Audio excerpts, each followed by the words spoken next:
One of the most misunderstood things with furniture has to do with leather upholstery. And I'm going to show you how to identify a really high quality piece of leather. Leather can really be of 2 or 3 different varieties, and the thing to understand is the less that's done to a hide, the better it looks, the longer it lasts, and the better it feels. Hides that have no services applied to them in the tannery are going to be the best feeling ones. The leathers that will not last and the leathers that don't feel good are going to be leathers that have coatings.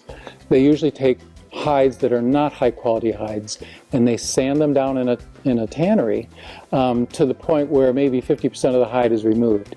That's then replaced with urethane coatings and or vinyl coatings, and those are some of the leathers that you'll see on furniture today.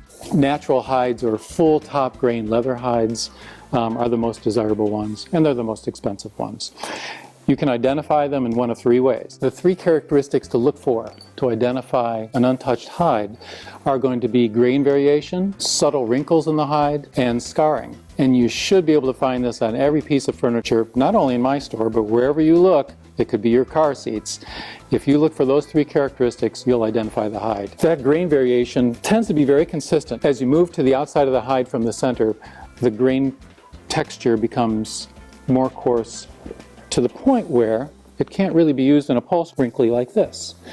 When you get to this part of the hide, it's discarded, and this is what becomes shoes and belts and smaller pieces of apparel. What the furniture industry is interested in is the center part of the hide and working out from that somewhat.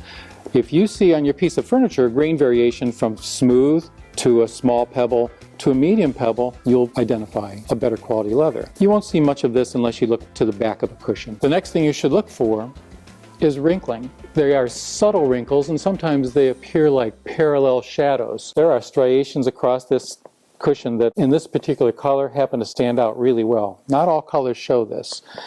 Those are the original wrinkles of the hide. If you look closer still, you're going to see lines that are actually the scars. Oftentimes tanneries are tempted to run a hide through a sanding mill just to take off that top millimeter and then replace that with urethanes or different coatings. The problem with it is you get a nice consistent surface and you get nice consistent grain texture, and you don't have these subtle little markings of a natural hide, and it looks more formal. So with apparel, I think that's a good thing. With furniture, it's not such a good thing.